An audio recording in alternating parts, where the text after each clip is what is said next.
Hello all, welcome to El Nuclear. I want to share with you my pain today. I say this loosely because it's not that serious. It's a first world problem, but it nevertheless is something that if you enjoy music as a way of escape, as a way of unwinding after a hard day, if it's part of your zen, part of your routine that helps you deal with the world outside, then you'll understand where I'm coming from in expressing this as a somewhat painful experience, which is dealing with your stereo components, whether or not you've made a good choice, whether or not something is worth spending extra money on to upgrade or side grade, as I like to say, because sound quality is objective as to whether things are better or worse, very much up to the individual. But if you value your music time, your music listening, then this argument or these elements of conversation might appeal to you. It's also an extension of the last video I did where I discussed bookshelf speakers and their relationship improvement when you used a subwoofer. And we came to the conclusion, my opinion was that it was definitely worth investing in a subwoofer if you're using a small bookshelf speaker.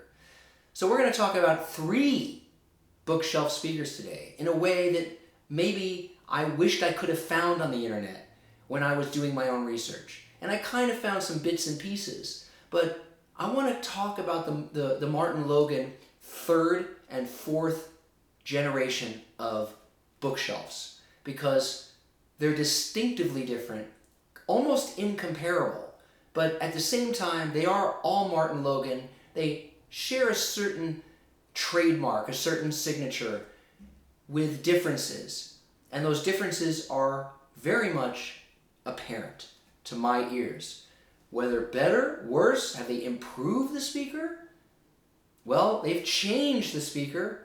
I find structurally, visually, this is the B10. I have listened to the B10s and the B100s.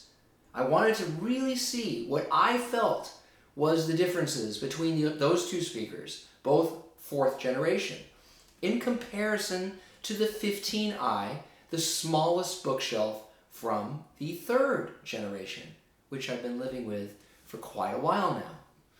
So what can we conclude? What can I conclude?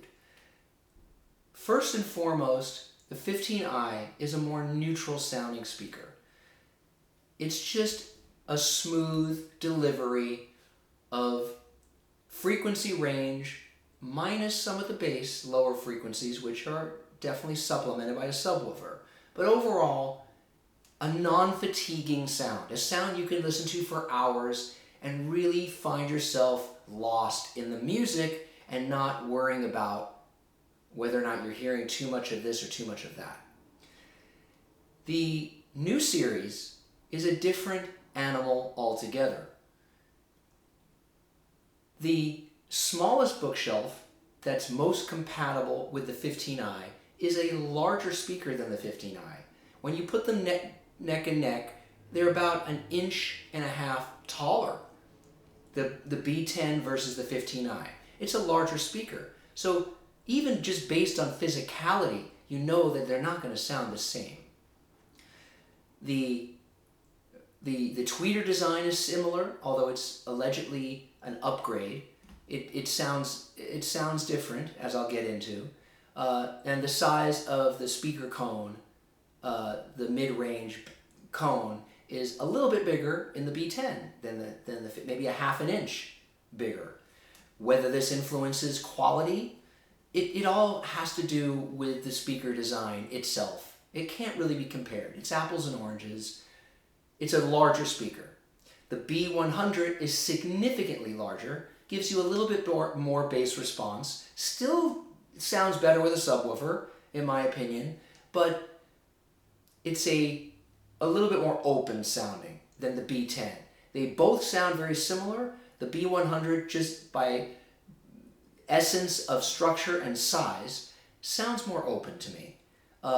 Sound signature in terms of sound staging, similar, B100, I noticed a lot of things kind of seeming to swim around outside of the soundstage that you normally would perceive with a bookshelf speaker. I thought that was really interesting.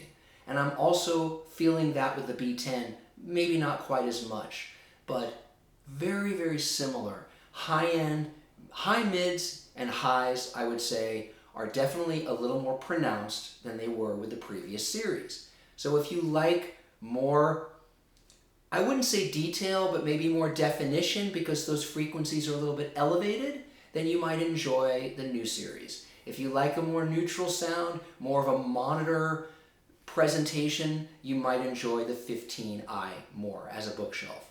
So it really is individual preference. I've seen videos that measure these speakers in a very literal way, graphing out what they're hearing, what they're seeing. That's all well and good, but I do feel very strongly that because there's such individual variation in how we perceive sound, it's important to audition a speaker in your own environment, your own room, experimenting with how far apart those speakers are. There's so much environmental influence that is going to affect the sound of that speaker that you need to listen to them. Use data as a tool, but not a rule. That's my advice. So B100, B10.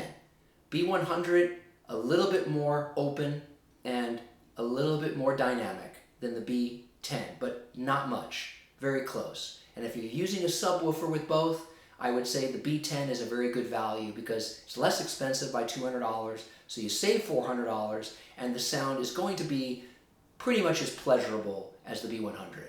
Very, very slight variation. The 15i, different animal, also beautiful sound, beautiful detail, but high-end, high mids, not as pronounced, tuned a little bit differently, a more neutral sounding speaker. Stylistically, very different. They completely redesigned them. This is the B10. You can see very different speaker. It's got the round speaker cover. It's a separate flat black front, MDF back, where the old model was a solid piece of MDF. A little bit different. A lot different, actually. What I prefer, I actually kind of like the design of the third generation. It's a little bit more retro, a little less high styled. And I like the speaker in black because the logo shows up a little less. It's not so in your face. It's a little bit more of a neutral contrast. It's not as strong a contrast as the other colors. So again, preference, all individual. My opinion, these speakers are not an upgrade, they're a side grade. It's a different flavor. If you like a brighter speaker with more perceived detail, I say perceived because the speaker is still presenting the same information. It's just a different sonic construction, landscape, physicality. It's going to produce sound a little bit differently. It's going to give you a little more perception of that high-end vocal in particular. The vocals really sound present in this new series. And the old series, detail is good, but it's not as forward in your perception. Again, numbers, graphs, measurements, all well and good, but you need to listen to these in your room. The size of your room is going to influence how they sound. So these are the differences I'm hearing. I think the third generation, and I think in previous video I said that we were on the second generation before. I didn't realize that there were actually 3 before, so now we're on the 4th. So the 4th generation is a beautiful change, but it's nevertheless a very different. So it's an apples and oranges thing between the Motion series from before and now. So the 3rd generation are excellent and such a good deal. You can get most of those models now for 40% to 50% off. So definitely worth investigating and listening to those before you spend so much more money on the 4th generation. But Martin Logan, being very ambitious, has created a beautiful new line of speakers.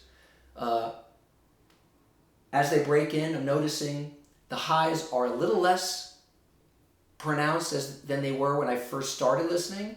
Obviously, there's going to be some break-in changes that are going to occur. But overall, I'm pretty confident in saying that the high mids, high frequencies, in totality, are going to sound more forward in this model than in the previous. And I'm focusing on bookshelves because that's what I've had the experience with comparison-wise. That's what I wanted to talk about today. So do your best to just enjoy music, find your zen, find the best speaker that suits your ears, your taste, and you'll be good. Thank you so much. Have a good day.